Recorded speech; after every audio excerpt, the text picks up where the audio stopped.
Hello. Happy morning to all the viewers. I am Dr. Lodas Pubalarayan, Director of Entrepreneurship Development Cell. The Entrepreneurship Development Cell, functioning in Francis Xavier Engineering College, situated in Tirunelveli, is organizing this webinar on impact of pre-incubation on aspiring student entrepreneurs. About Francis Xavier Engineering College, it is a leading engineering college in the South Tamil Nadu.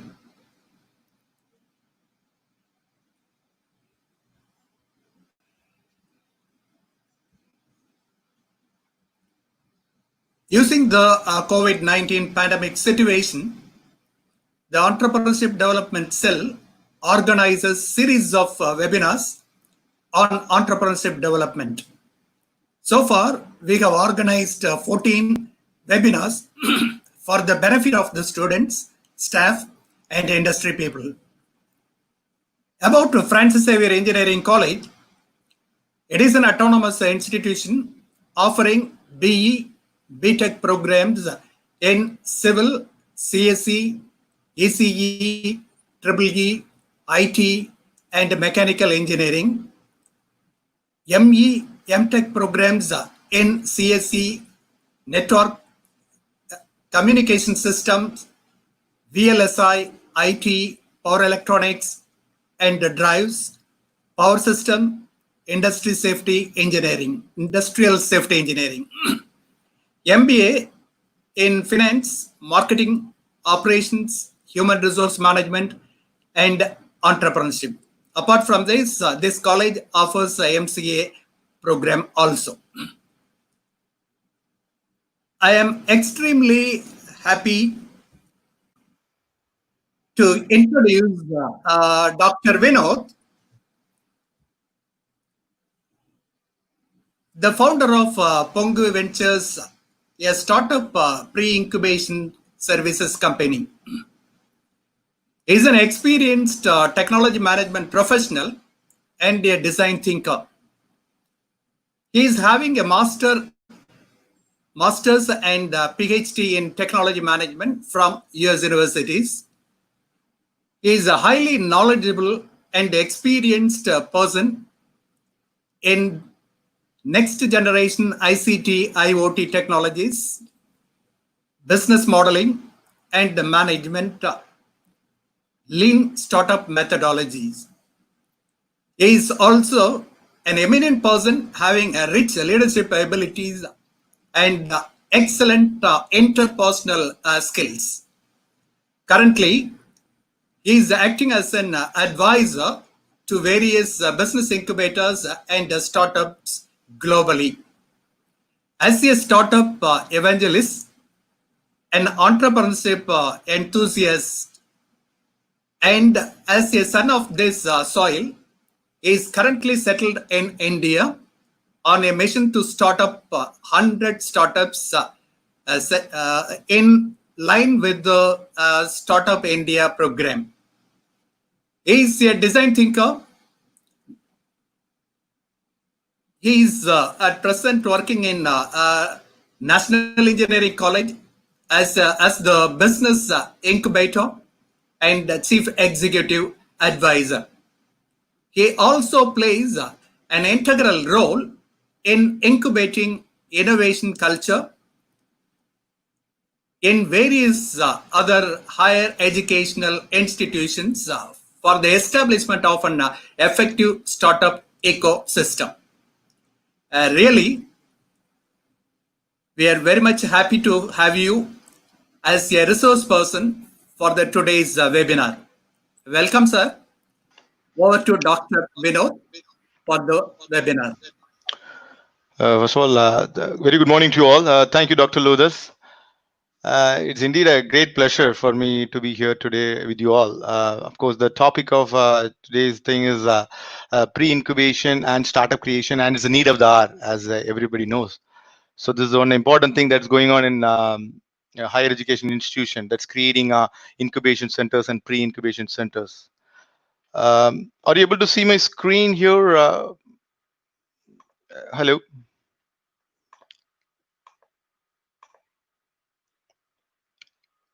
Hello? Hello, Dr. Lothis? Maybe the audience can say yes or no in the private chat window. Maybe if you're able to see my screen.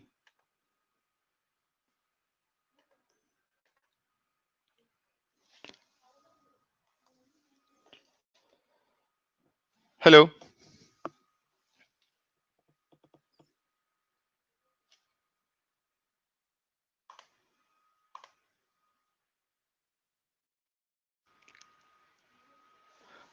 Yeah, just can you someone say yes or no in the chat window? So before I proceed, because I just have a presentation in front of me, but I want to make sure that everybody can view, and also I'm audible.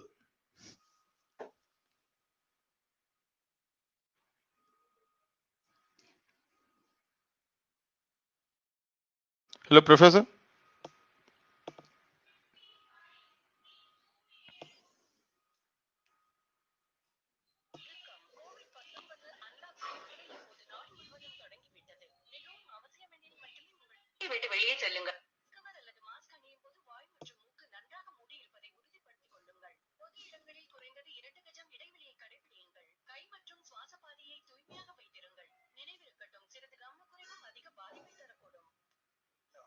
Oh, yes, Professor Luthers. So I can start. Am I right? Are you able to see my screen? Oh, okay. Oh, yeah, yeah.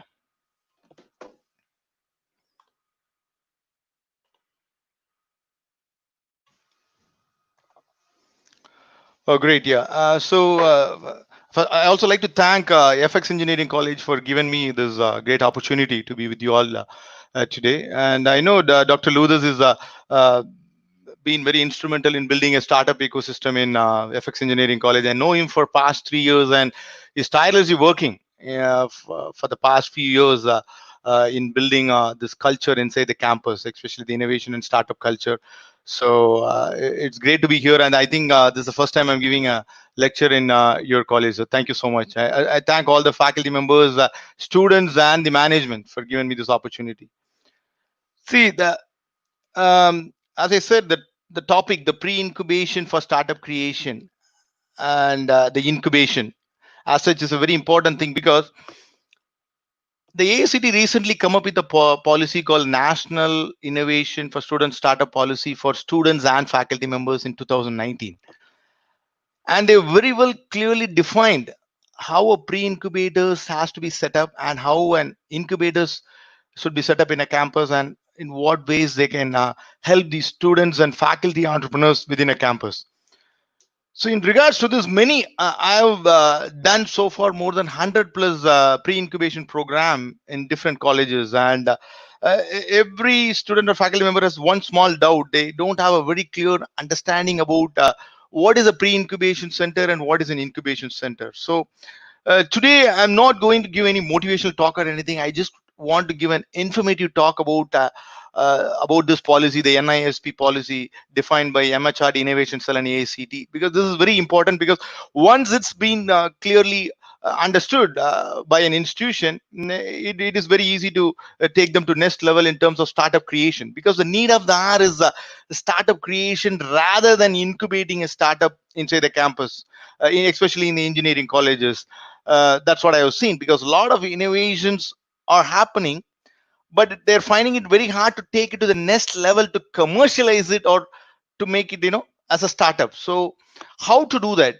That is a structured way of doing this startup creation, and that's what this pre-incubation talks about. It's a process, and we have a methodology for that. And in Pongu Ventures, we have defined a methodology of how to create a startup, in fact. So it is like a startup school, like an educational program. It is defined step by step, and it's easy for students and faculty members to follow those processes, in fact, to take it to next level. So as Dr. Luthers mentioned, I'm very passionate about creating startups. As I said, I've been visiting engineering colleges for the past 3 years. What I noticed is there are a lot of other things. For the past 8 or 9 years, all the institution have ed cell and everything. But why there is not there is not many startups that is popping out of these colleges. Because what I noticed is, in any given institution or in any given society, there are only 1 or 2% who are really entrepreneurial. So whenever there is a ED program or anything, what happens is, just student or faculty, they just come in and they just listen to a lecture of entrepreneurship and they go out, and at the end, it didn't materialize for some reason, because it is not in a very systematic or in a continuous way.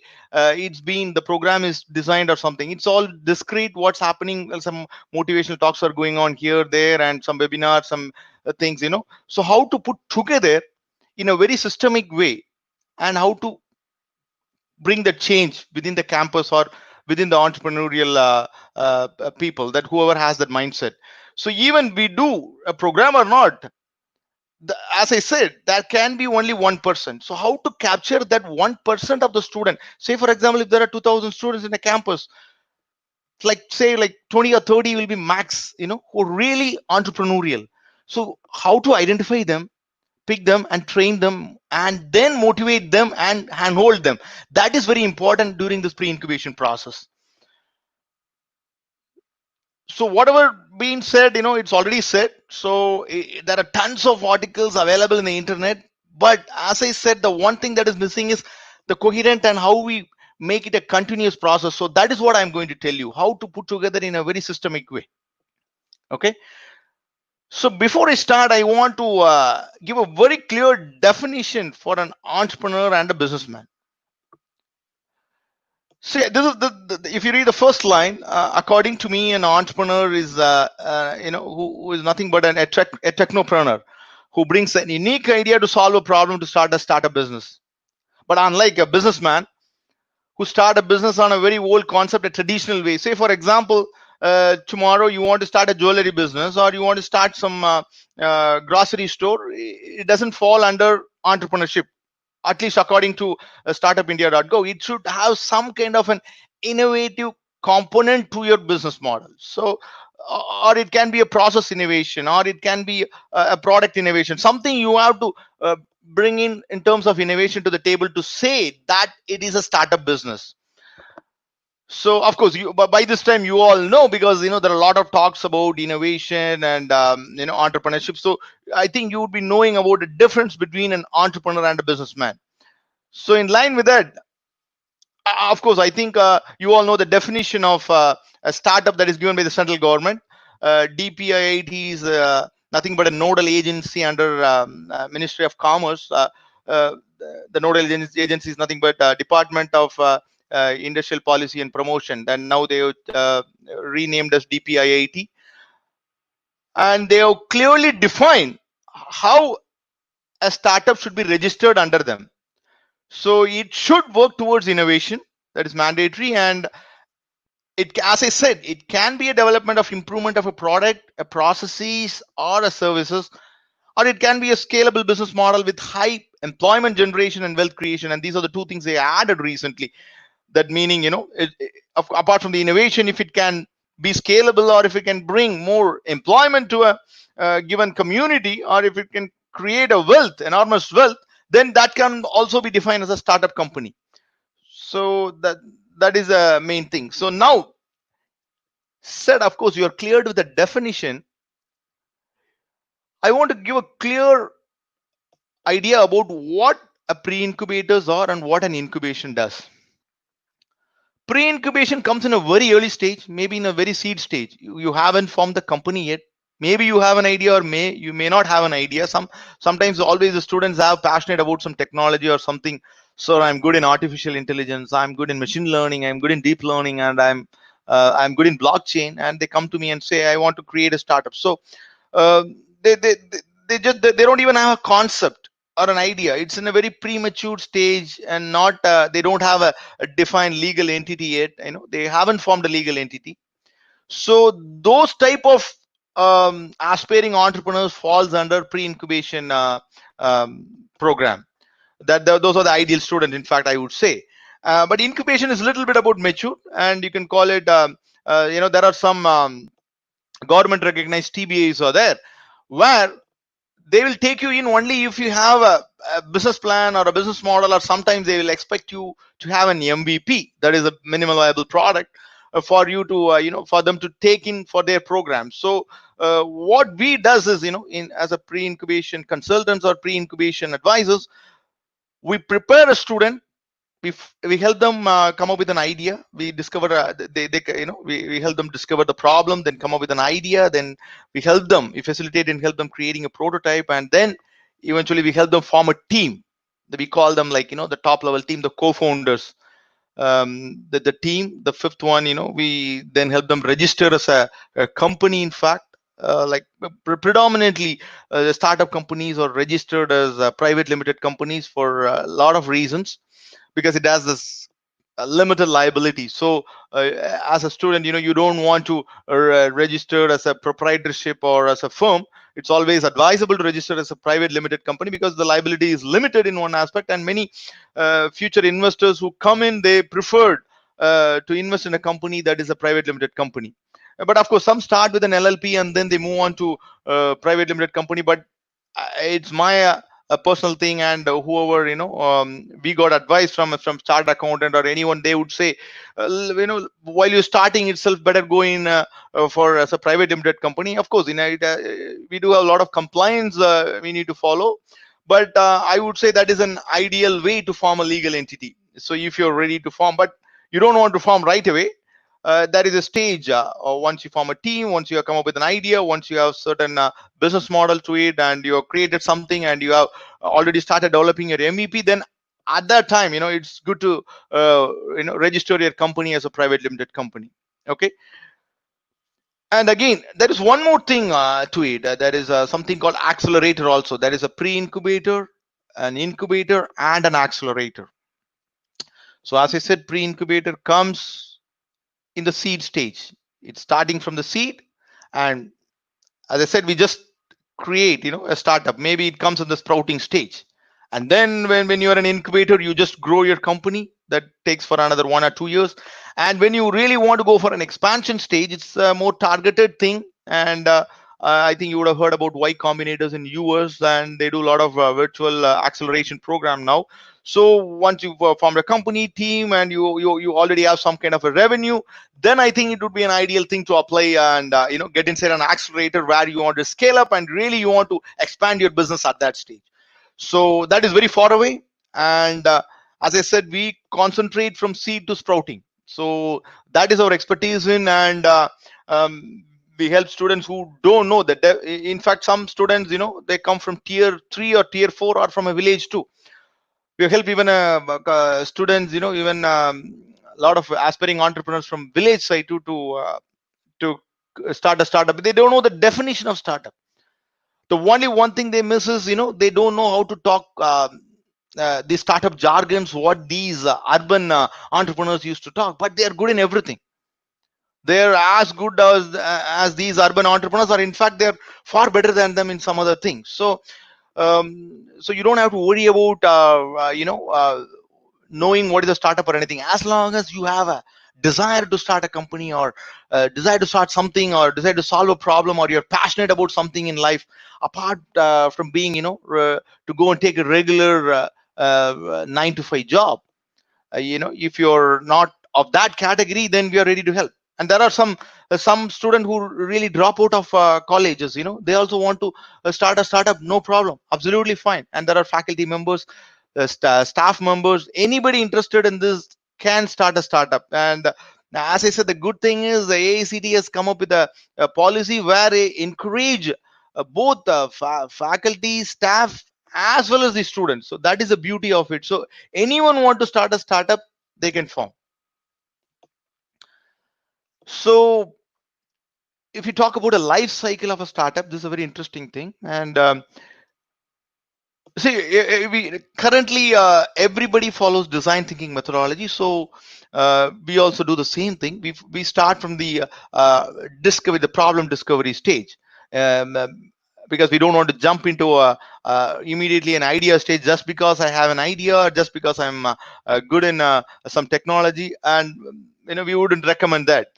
So it's always good to start in the problem discovery stage, and I think you have to spend a significant amount of time. Of course, the whole startup creation process, that is 3 to 6 months, I would say you spend at least a month to 2 months in the problem discovery stage. And then, of course, as I said, it's a whole process. I will define you in the later slide.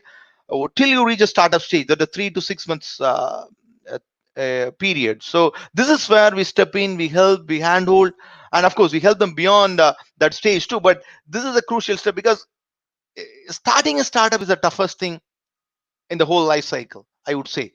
So how to start that? So this is where many get struck, and they have dreams, they have passion, but they don't know how to take next steps. So this is where, the most of the helps that are needed by a entrepreneur. So, and if an higher education institution or a college that is like you, an engineering college, want to set up a pre-incubator as defined by ACT, then you have to offer certain things, like, from an intellectual side, how you're going to offer the physical or the other facilities, the lab facilities, what you're going to offer, and apart from that, the other soft services, what you're going to make, what you give for these startups. So the first one, mainly in terms of training, or like a school, like, you're as a college, you are good in that, am I right? Giving like a webinar or a workshop, or how do you get in a startup coach, and you help these aspiring entrepreneurs, not just giving a pure motivational talk, because I've seen that it didn't work for some reason, and the people who attended that motivational talk or anything, they just listen and they leave. um, they don't come to the further step. So as I said, if you bring in a structure, and if it's a continuous process instead of discrete from the day one, then whatever the program you do, everything will add benefit to that entrepreneur who really wants to start a startup, rather than targeting a big audience. If you just go have a target, if you segment that whole population into the really aspiring entrepreneurs, and you figured out that in a very early stage, and if you start giving the training, it will work absolutely fine. That's what I have seen. It's amazing. It will be amazing. The result will be amazing, rather than focusing on everyone. Because as I said, in any given institution, even in IITs or IIMs, you go, or even in top tier 1, tier 2 colleges, everywhere it's the same thing, because there are only like 1, 2, 3% of the people are entrepreneurial, max. So the second thing we have to give is, of course, space is immaterial now. Everywhere you go, every colleges or every universities is ready to provide thousands and thousands square feet of office space for free for these entrepreneurs in their campus. So giving space alone doesn't add value to entrepreneurs, because now most of the things are even happening virtually. Am I right? So they don't even need a co-working space. They all work remotely, and um, they've done everything online in a seamless way. So co-working space may help in a hardware related startup, where they have to do some experiment in labs. They need hardware components to that, and they need to have internet facility. So those are the things, the physical things, the interest from an infrastructure standpoint, that an incubator, pre-incubator has to offer these aspiring entrepreneurs. So said that, the third thing, the other services, like how you connect or facilitate these kind of services to the entrepreneurs, like providing a legal service, bringing an attorney, bringing a startup attorney or lawyer to prepare a legal agreement for them, and getting some human resources help for them, where the students or the faculty members can act as an intern in the company, or they can be in the managerial position also. And then all I have seen, the main flaw I have seen in many entrepreneurs is they're very young. They're just in 20s, who want to start a company in say the campus. So they don't have this financial prudence and the financial discipline, I would say. So they think they need tons of money to start a startup, and it's not true, because we have to teach them the financial discipline. So that is very important, and that should be the part of the program, where you bring in some financial advisors to teach them how to be lean or being frugal in terms of spending. So these are the things, tips, they need in the very early stage, so that whenever they get the grant, they can use it very wisely rather than misusing those grants or funds. So of course there are a lot of grants available, as Dr. Ludus knows that, for startup creation program in campuses. So of course, I'm a chief executive advisor of the business incubator in National Engineering College. We have a lot of grants available for students, who want to start a startup, and those are very targeted, and we are helping them to build prototypes and other things. So I would say now government, as central government, state government, has come up with a number of ways to support startups, and that in the very early stage, I would say, both state and central government. So that is a very good news for you all. And the fifth thing is, how the industry connect you're going to provide. So that is very important. And of course, everybody knows now every colleges, they support in IPR, because that's also good for them too. So these three things combined will make a good pre-incubator, I would say. So said that, why such initiatives now? Suddenly, there are the colleges are there, for, and they haven't done this since our independence. Why suddenly, all of a sudden, this past 3-4 years, everywhere we see incubation centers are being popped up?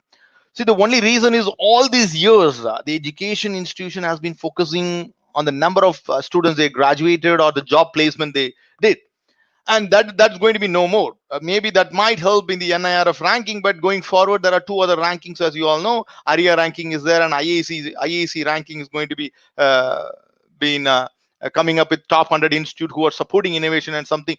So these capture the number of student startup that's been created in a campus, one thing, and number of innovation that's been happened on, or how many patents are being created in that campus. So ACT has started measuring and quantifying this. So going forward from 2019, I would say, instead of putting more effort on graduation job placement, if you can bring in little more, that you cannot, of course, you cannot do wonders. You cannot bring 10-20% of the student population to create startup, because that is a very a Herculean task, I would say.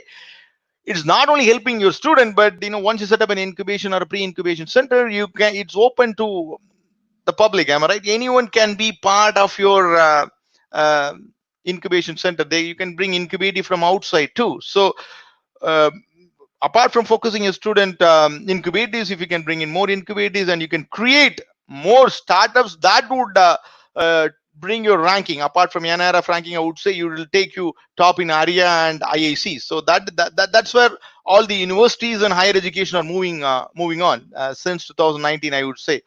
So, and the only reason is because these student entrepreneurs, in fact, will create job.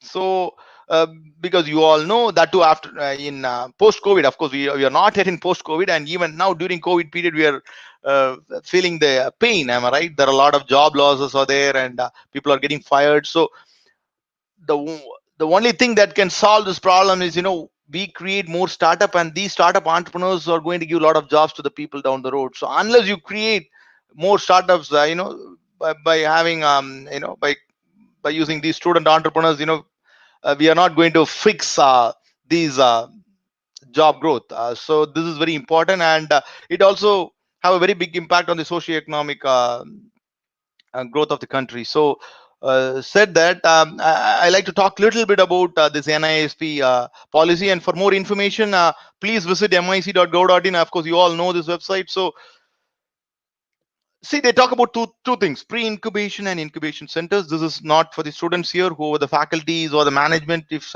anybody is listening. So you can note down this. So pre-incubation need not be registered as a separate legal entity, a Section 8 company, or a society under Societies Act. But an incubation center definitely should be registered as an special purpose vehicle. Because of course, all the educational institutions are registered as a trust.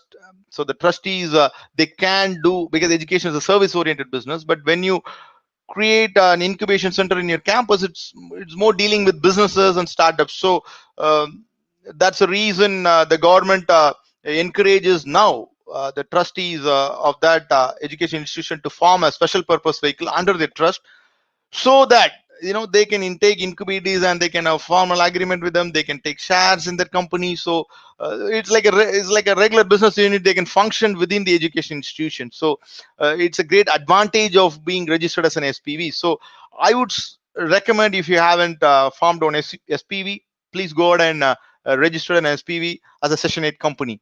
So that is one good thing. And there are some colleges even considering to register the pre-incubation center too. But if you're registered your incubation center, you need not have to register uh, in two places, like one for pre-incubation and another for incubation. You don't have to do that. That'll be a redundant thing to do.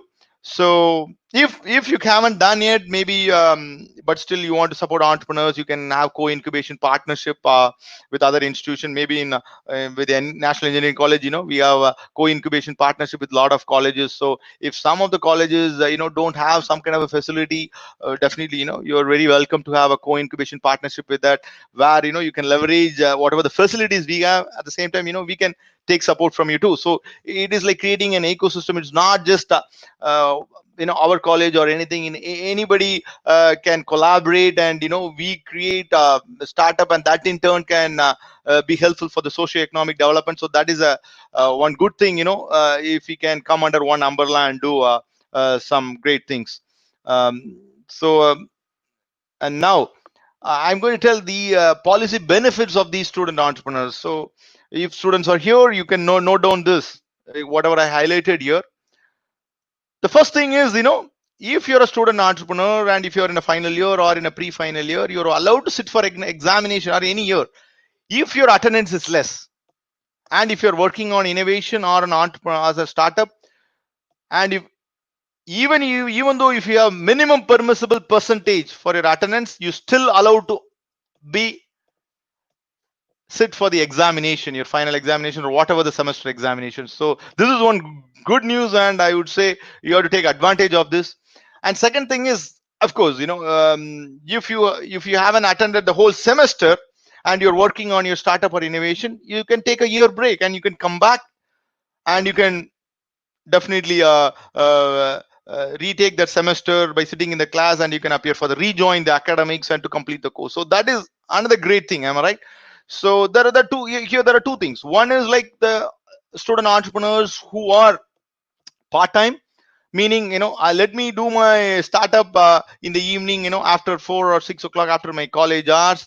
That is one thing. But sometimes, some days you may not be able to attend the whole class, but absolutely fine. You can get permission from the committee, whoever is in the pre-incubation committee or in the incubation committee. You just talk to them, get a letter, and definitely, even if your attendance is less, you can do that. The second thing, as I said, if you want to go for a break, say for example 6 months at a stretch, you want to do a startup creation program, or you want to start some venture and you want to work on that full time, you're good, you're good to go, and you can come back and rejoin after a year or so. That is also possible.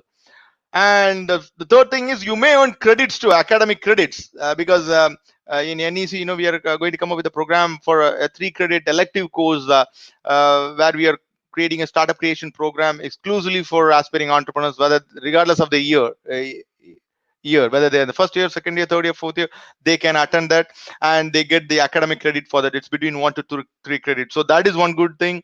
And if you want to know more about this, please visit central government website mic.gov.in, and you'll get more information. And another great news, it's a phenomenal thing what ACD has done. Um, Even the staff members, not only the full-time faculty members in the campus, even the staff members can hold an executive or managerial position in the startups. And if it's for more than 3 months, they can take a sabbatical, or they can go on a leave for a year or so, and they can come back, a leave without pay for 1 year, and they can come back. But if they're doing only 20% of their time, dedicating 20% of their academic time to startup, of course they can parallelly do till they can get the salary, plus they can dedicate 20% of the office time on the startup or on the consultative role. They can definitely be part of it. And in fact, AACD is encouraging every faculty member to mentor at least one startup going forward. So uh, that is one great thing, I would say. So take advantage of this, so you can spend 20% of your time on helping you startup. And if you want to start a startup, that also is amazingly great, isn't it? So definitely you can take a leave for 6 months or 1 year, and you can establish your startup, and then of course you can come and rejoin as a faculty member later, and you can parallelly work full time on your startup. So it's all flexible. This policy is written in a way that really it want to support all the players inside the campus, the management, faculty, staff, the students, and everyone. So, and of course the management should also consider this as a legitimate activity of the faculty members, apart from the R&D work or the teaching they does. If they help a startup in advising or in a consultative role, I think they would definitely do this now, because based on this policy document, of course they are going to make it very easy for you to help all these students inside the campus. Okay, now coming to the student point of view. So as I said, see, whether we do a program, whether we do a motivational program or anything, if a student want to be an entrepreneur, he definitely will be an entrepreneur. So then you might ask, what is the advantage of starting a startup with the help of a pre-incubators or with the pre-incubation advisors or mentors? So the first thing is because you are very young. In fact, you're just in 20s, early 20s, or sometimes even an 18 or 19-year-old, you want to start a startup. You don't know how the startup ecosystem works. It's not like a regular business. So when you really want to raise fund down the road, you need to structure your startup in a way that you need to have a lot of legal document in place, and you need to learn a lot of jargons. All this takes some amount of time, at least I would say like 6 months time. So to learn and to validate your idea and get a co-founding team, pre-incubators are great for you. And apart from that, you get a free co-working space now from your college, and they arranging a webinar like this or arranging a workshop is eventually going to help you in terms of expanding your network or contacts with the startup ecosystem. So that is another great thing. Am I right? So see, that is on statistics. 90% of the startups fail within 5 years of launching, and more than 50% fail immediately within like 2 years. So maybe it sounds negative, am I right? So I'm saying I'm a startup evangelist, but I say if you start now, there is a probability that it will fail 90% of the time. So it's really shocking news. Then yeah. So why it fails? So what we found out is many of the student entrepreneurs, they are not matured enough because they're very inexperienced, because they're just very young. Am I right? They haven't exposed to the real world or any other thing. So you need to have right mix of co-founders, meaning the promoters in the context of a private limited company. So we have this four things. When you form a company, you should have a hustler, hacker, hipster, or a hoarder. So understanding this is very important, and you have to figure out in what genre you are in or what character you falls under, whether you are a hustler or a hacker or a hipster or a hoarder. One cannot be everything. Am I right? So some entrepreneurs are very good in social intelligence. Maybe their IQ is not that great, or their grades are very poor. Doesn't matter, but they know how to swim through the difficulties, and they are very much focused, and they have this very important thing called social intelligence, how to move up and get the things done, and how to build a team and everything. So if a high IQ person, meaning a hacker or a programmer, or who really very smart engineer who want to start a company, I would say you get better to an a hustler who's very much good in that, because he know how to sell whatever you develop. He know how to sell.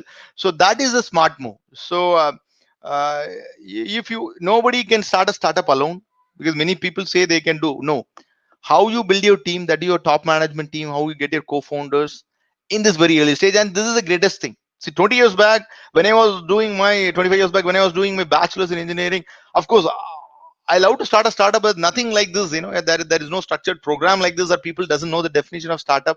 And only at that time the internet was slowly popping up somewhere. Even accessing email is very tough on those days. But still, I want to start a startup, but I don't have any resource. So that is the reason I left to US, and I have to do my higher studies. Otherwise, I would have develop a startup at that very early stage, because there is nobody there, or the college is there.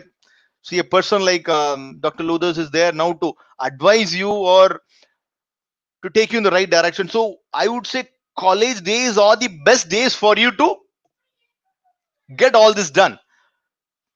Trust me, when you graduate, nobody is going to listen to you or nobody is going to help you.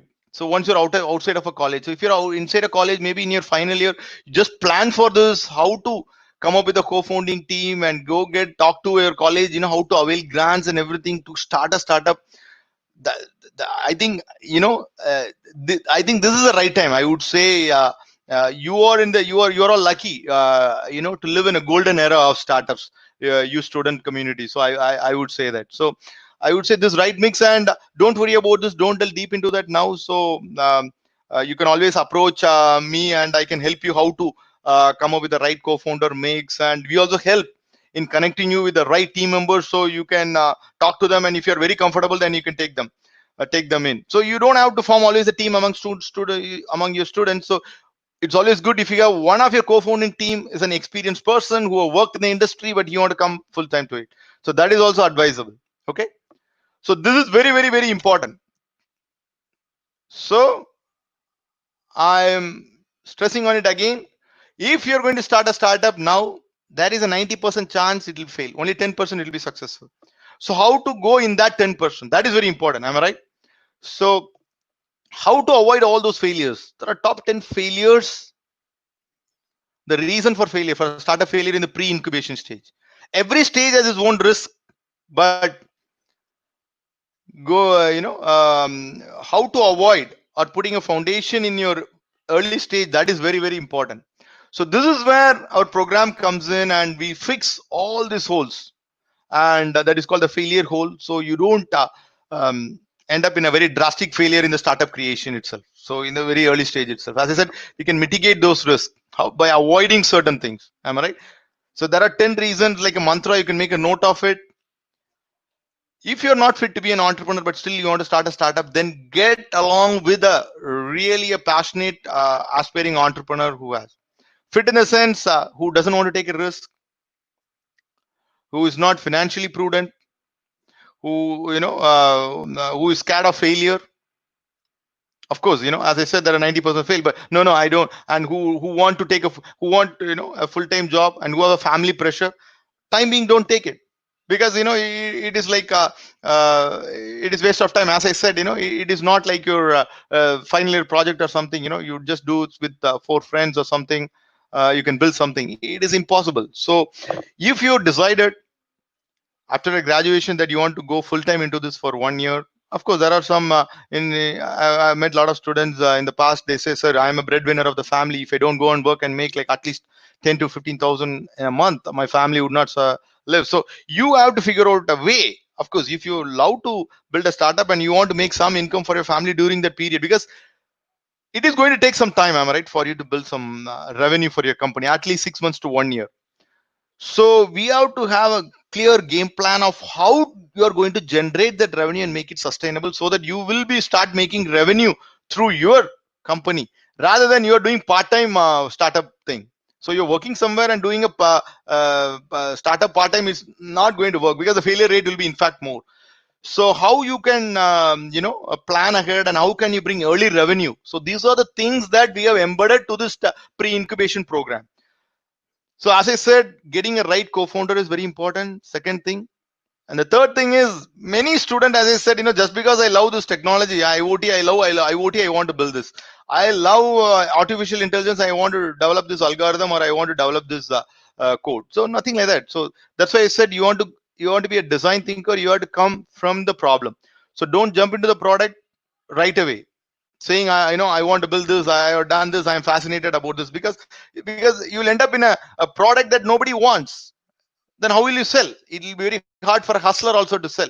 Maybe the hustler can sell 1 or 2 times, but you want to get a recurring customer, you're not going to get that.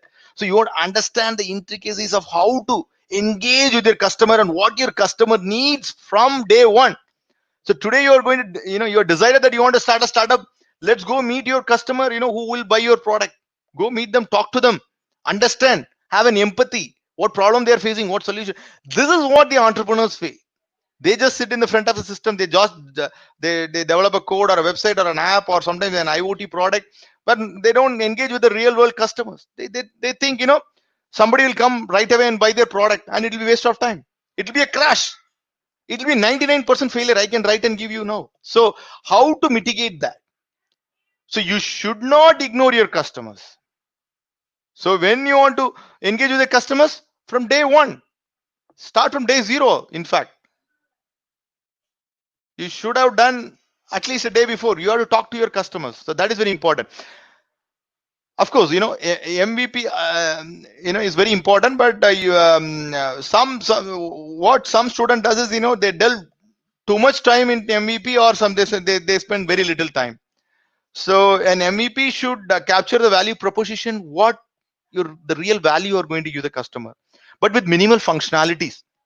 You don't want to add a lot of complexities to an MVP. You don't need that, because you don't have time. With a small amount of money, you want to develop something with the very less resources. You have to assume that you have only finite resources. You should not end up in loss or something. Maybe with a couple of lakhs or less than a lakh, you can launch a startup. Isn't it amazing? Because many people think, see, even to start a petty shop today in a roadside, you need 2 to 3 lakhs.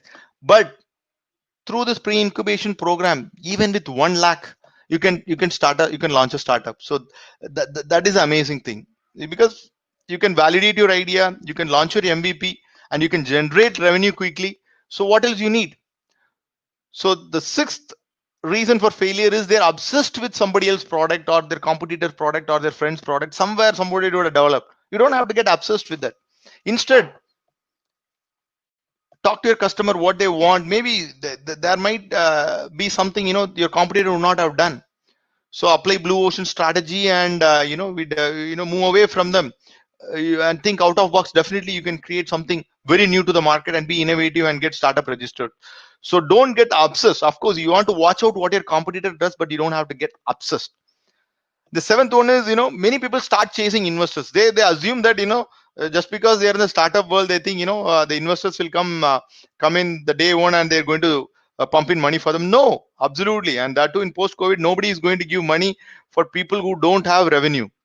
So all your goal should be is to get at least the first 100 customers, and who pay them. That will automatically validate your product. Your in fact, not only your idea, your product, your product market fit will be perfect if you have 100 customers, the paying customers, in the first 6 months or 8 months. So that is the thing you have to do. You don't chase your customers now. Customers will chase you eventually after a year or so. You don't have to chase customer, investor. That's a very wrong notion. In the startup world, they think, some angel investors will come like an angel, and they will throw money from the rooftop. No, nobody is going to give money. So who is going to give money? Your customer is going to give you money in the first year. So that is, you have to take in your mind that one important lesson. What I have taught you today, Dr. Vinod will come and taught you. This is going to be the first lesson. Chase customers.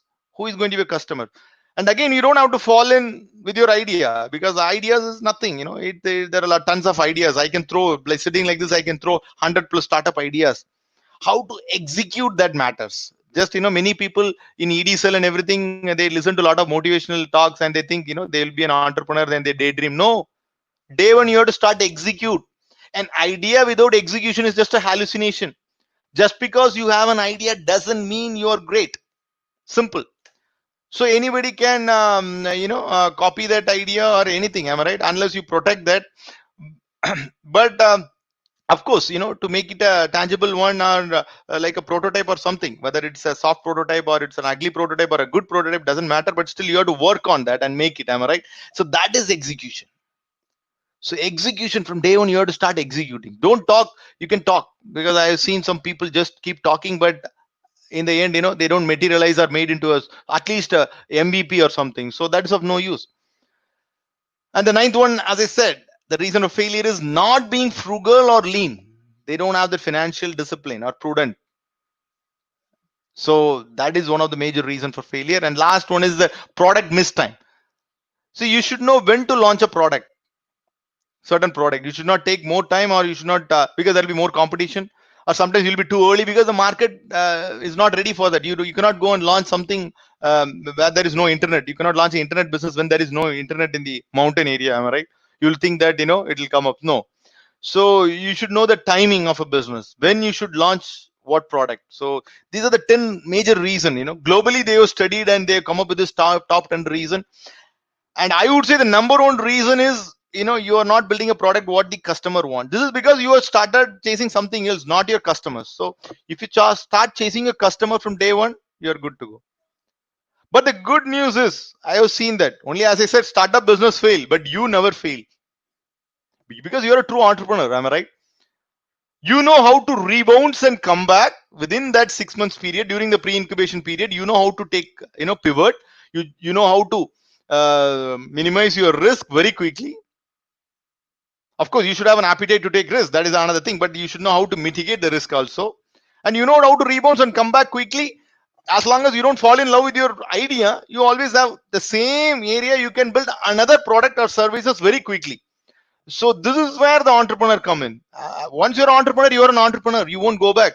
I said only startup fail. Why you didn't invest like 1 crore or 2 crore or 3 crore. You just test your hypothesis with just 1 lakh money, and you can build your startup business. If it fail, no problem. So you can definitely come back. Even you don't have to even go in loss in that. You can quickly take a pivot and you can align your business as long as you are in align with your customers. So that is one important thing. As long as your customers are there, you're good to go. So this is very, very important thing. So I think I'm running out of time here, but let me finish with this slide. The customers are the key to the pre-startup stage. None. After co-founders, you have formed a team like 3 or 4 members. Just immediately talk about the customers. So the center one is like, you started engaging with the customers from a problem discovery phase. You go sit with your customers, see what problem they face, ask questions, listen to them, and have empathy. Just you can be on their shoes and see how they feel with their problem, and then come up with ideas. Sometimes it's good. I've seen that some entrepreneurs, they ask ideas from the customers itself. You don't need an ideator as such. Or you have an idea, brilliant idea, you validate with them, that is okay. But sometimes your customers will throw idea, not all the time, but that is very important sometimes. And as I said, forget competitors. Once you have a good survey about what the competitor does, then that's it, leave it. What the pricing they focus and everything, you just written in a paper, and after that you have to forget your competitor. Focus on you have to be laser focused on your customers. And because your happy customers will be your best marketers. So if I'm your happy customer, I will go and spread your product or services to recommend your product to another 10 people. Am I right? So I'll be the best marketer. You don't have to spend money for Google AdWords or any SEO or anything. You don't have to do that. And the fifth thing is, even before developing an MVP, sometimes is based on the business model. Again, I'm not generalizing it. During the pre-sales period, you can generate revenue too, saying that you are going to come up with a product for them and you can get money and then build a product. Isn't it amazing? So you don't need an investor at all at that time. So this is going to be a takeaway. This slide is going to be a takeaway today. Okay. So Pongu Ventures has come up with a methodology, and we have created a 1 minute. I'll show you a slide. It's as I said, we are a pre-incubation startup services company. We help aspiring entrepreneurs to start a startup from scratch. It starts from the pre-incubation period and goes till MVL, the minimum viable launch. Except for the problem discovery, the maximum problem understanding, everything is going to be minimal. You're going to do a prototype that is just a working prototype. It can be an ugly prototype or it can be a low-fi prototype, doesn't matter. And you're going to develop a lean business model that is called MVB, and then you're going to do the very minimal investment. Even with less than an investment of a petty shop, you can start a startup business. So that is where we have designed the program. So the thing, how to form a company, and we'll engage you with all the the experts, the legal expert, the HR experts, and everyone in part of it. And we'll help you, we'll connect you with the advisors, mentors, and consultants, how to form a team. And the green here, see the last 2 steps, it's a gray area. During the time you may enter an incubator, or you can still be in a pre-incubator, because some incubators, they ask you to come up with a MVP. or if you're going in an accelerator or an incubator, then of course definitely you need this first 8 steps, and after that, you while developing an MVP, you can enter an incubator, or you can finish an MVP in your pre-incubation period itself, and then you can launch your product, and then you can choose a incubator, like an IIT have an incubator, and you can have a Y Combinator, an accelerator. Once you want to want to have a growth or something in your business, then you can go, but you want to put a foundation, am I right? Like like a house, you put a foundation, am I right? These are like foundation for your startup during the pre-incubation, that is in the pre-startup stage. So once you finish the program, you can proudly say that you have started a startup, at least so through this program. So what is the output of this pre-incubation program? You will have a maximum understanding of the problem, you will be generating maximum ideas, you will have a very minimal working prototype with a minimal viable business model, and you will have a good team, a minimal viable team, and then an MVP, a product, of course, and all the fit will be analyzed during this pre-incubation period. And these three things are very, very important, because I cannot delve deep into that now due to time constraint, because that alone will take at least another a day or so to explain what these three things are: a founder business fit, a problem solution fit, or a product market fit. These things has to be analyzed before you pump in money, or before you're going to raise money, or before you are going to dedicate your all the resources into that. So all this can be done with very minimal resource, in a very small scale. You can test your hypothesis, whatever the idea that's been generated during this process, or you can test this idea or the product. Everything can be done with a very minimal resource. So that is what the program is designed for. And of course, you will be learning all this jargon. Don't worry, you can be from a rural area. Don't think that startup is only for people in the urban area, or with people who talk hi-fi, knows about that. No, they're not. I would say people living in tier 3 cities like Tirunelveli, or Kovilpatti, or in a very small village near Trichandur, they are, in fact, they are showing good sign of growth rather than people in urban area, because they chase money. That's the only thing. But people here, they're very systematic, and they're very methodical in following what are the steps we follow. So as I said, the one major reason for failure is you are all inexperienced, am I right? And you don't fail, only startups fail. So don't worry about that. Why Dr. Vinod is saying the startups fail again and again? Is it negative? No, of course, that is the reality, and that is the global statistics I'm talking about. But you as an entrepreneur, you don't fail. You know how to take a pivot, you know how to learn, and you're going to approach in a very systemic way. Then how you're going to do that? So these are the techniques you will be learning, and these are the jargons you'll be learning within this 3 to 5 months period during the pre-incubation period. This is very important when you go out and talk or to raise funds. Okay, so always have a mentor, coach, or a trainer in front with you. That is very, very, very important. So you as a mentee, it's very important, because you are inexperienced. A mentor by your side is always very good. Usually mentors is for one-on-one, and it can be both a formal or informal relationship you can have with your mentors. So identifying this mentor, nowadays the world is becoming so fashion, saying everybody is a mentor. No, the mentor should know about the startup ecosystem and how it works. Otherwise, you get a coach. If you want to, if you're developing an app, then you go get a trainer and learn something in Android and you build an app. No, that is okay. You can get a trainer for that. But a mentor is somebody who knows the startup ecosystem, maybe whatever the industry you're going to launch your startup business in. They know a little bit of finance, a little bit of market, they know a little bit of everything about startup. They know about fundraising. They'll give you connects, they'll give you contact. You can have one or two mentors, maybe sometimes a technical mentor and a business mentor too. That is fine. So that is very important. And always have a formal engagement instead of having informal relationship with at least one mentor, because that way it'll be good. Formal in the sense, they think mentor is always a pro bono. No, don't avail only pro bono mentors. Of course, get somebody who can take it seriously for next 2-3 years, who can travel with you during the startup journey as a mentor. That is also fine, but you try to give them little equity, or you can try to pay them if you can. That is I think that would be the best advice I can give you. Said that these are because the many startups fail because they don't consider the legal documents. From day one, you should know what agreement you have to put in. When your co-founder, 2 or 3 people meet, it is like a wedding. You and your friend, you are going to start a company. It's more than a wedding. What happens, you start a company, you develop everything, and your friend is also having a share, but eventually you vanish, saying his dad is asking him to join Infosys or Wipro or some other multinational company after his graduation. You leave your startup and you'll go join in a big company. What will happen? You will be in the middle of the road, nowhere. Your share will be held by your friend, and of course, you cannot, sometimes you cannot take it back. There's a lot of legal issues there. So you should have like a prenup agreement, you should have a pre-incorporation agreement, you should have co-founders agreement, a shareholder agreement, a proper ESOP agreement, how you are going to engage him as an employee, or a mentor-mentee agreement, an advisor agreement. If you are with engaged with a pre-incubator, you should have a pre-incubation agreement.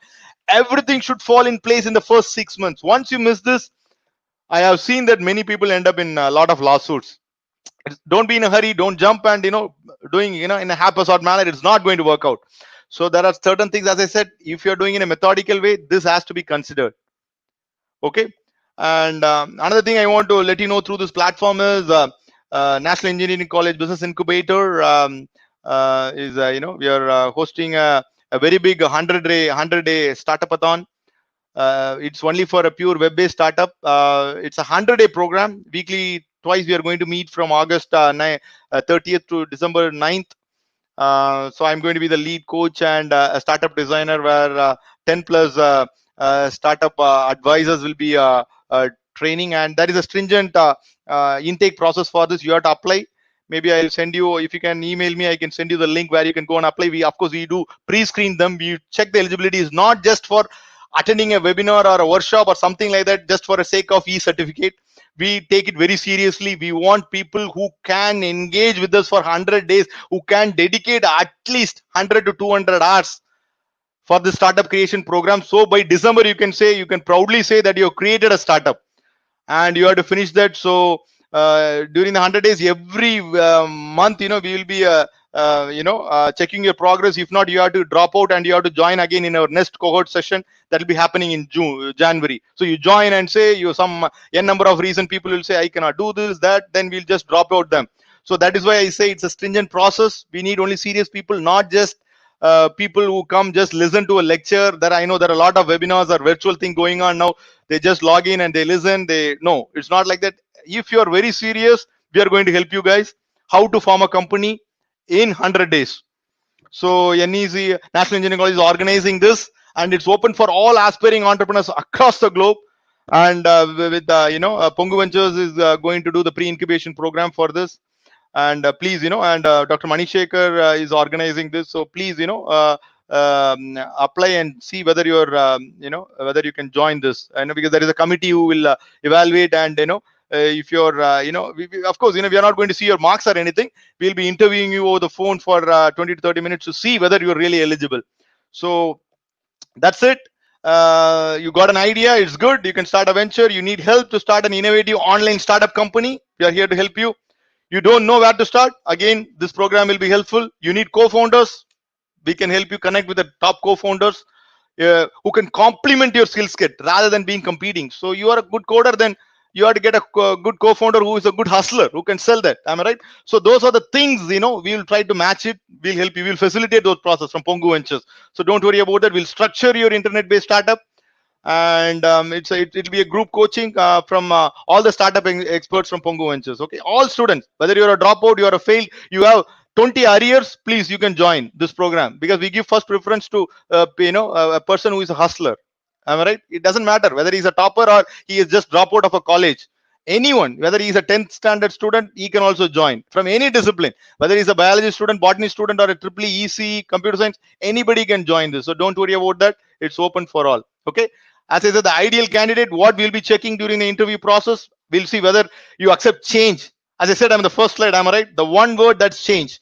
If you're ready to change your life, this day can change your life if you apply for that. Okay. And how flexible you are going to be, how nimble you are going to be, so that you can take a pivot in the process. There will be a failure. The probability is high. So how flexible you are and how pivot you can take. So we'll be measuring that. And of course, you need the patient perseverance and the other things, so because you should not underestimate what you can do in 5 years, but people overestimate what they can do in a year. So don't overestimate what you can do in 1 year, because in 1 year you can do only certain things. We cannot become a billionaire. You cannot be a crorepati. So, but if you wait for 5 years and do in a systematic way, and you have passion for that, definitely we'll take you to that route. Okay.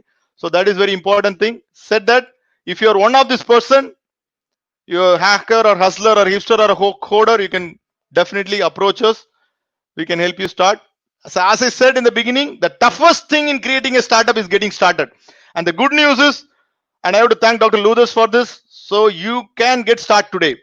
So all you have to do is you take you can take a takeaway from 3 points you can note down, and you don't have to call me or anything. You can WhatsApp me. This is my WhatsApp number, or you can email me what you got from today's this informative talk about pre-incubation and startup creation. Please email me. And also, if you're interested in the program, you mentioned that you're interested. It is not just for listening. From a virtual seminar, you can answer. Everybody will show their face, be there, like for the whole program, the creation process. So it's not that easy that we are going to be you are going to here. The company is giving a startup recognition certificate. Then in December, you want to get a startup recognition certificate, you have to apply. You have to apply to DPA, and you have to get that startup recognition certificate. So instead of e-certificate, let's aim for that. And you can please contact me. Okay. And I need at least 3 points. Of course, I can take a little question. Of course, I have crossed 5 minutes. My time is still 12 o'clock. I have taken another 5 minutes. So if time permits, Professor Lewis can give me another 5 to 10 minutes where the students can throw, or the faculty members can throw some questions. I am very happy to answer them now. Or please note down, go type it like in 3 lines. What is the takeaway from today's this informative lecture about pre-incubation? You please email me. That is a great help. And what information you didn't understand, that also you can email me. Because this is a short of time, I have to rush certain things. But usually these are like an webinar kind of this workshop kind of thing where I take at least 1.5 hours to 2 hours. Okay. With said that, wish you all the very best, and thank you, Dr. Luthers, for giving me this opportunity again. Yeah, thank you. Dear sir, we like to express our gratitude. Yes, sir. Formally. Now I invite Mr. Ariyanayagam, the Assistant Professor, Mechanical Department, to express our gratitude on behalf of EDC, Francis Xavier Engineering College. Over to Mr. Ariyanayagam. Okay. He's not available now. I don't know what happened. I don't know what happened. I think he is having some network problem. Yeah, now he is coming. Yes. Over to Ariyanayagam.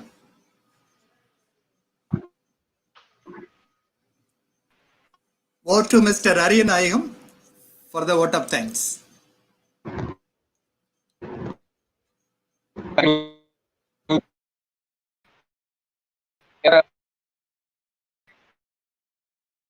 So it's my especially to references for Dr. Vinod, who clearly gave us assignments with respect to the team.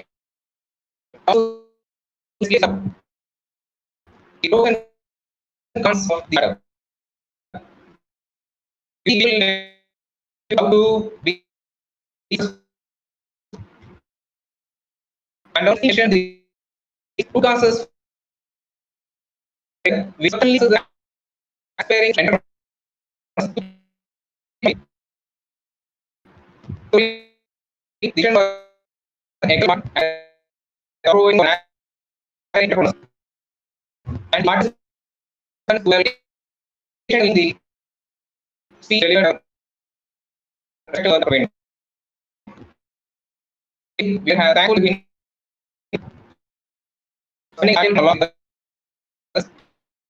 and deliver these and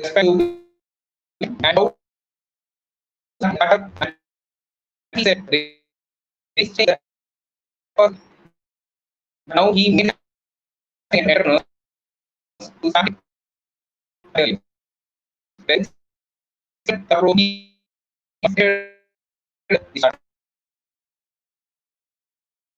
and on the and institution is like for your link to trust and change the points in consideration by the and recognize the secrets of and voting lot. Thank you. Thank you. Dear sir, he is having some problem, connectivity problem. It seems his voice is not at all audible. Right. Really, I thank you, sir, on behalf of the Entrepreneurship Development Cell of Francis Xavier Engineering College. Today, you have explained the process excellently. And I have received a lot of comments, positive comments about your speech. Really, we thank you very much for enlightening us about the startup as well as the impact of pre-incubation on the student entrepreneurs. Thank you once again. I thank all the viewers on behalf of the Entrepreneurship Development Cell of Francis Xavier Engineering College, Tirunelveli. And I request all the viewers to fill up the feedback form, which is available in the chat box to get the certificate. Thank you all the viewers. We'll meet again. Soon we will organize another webinar. During that time, we will meet again. Thank you. Bye.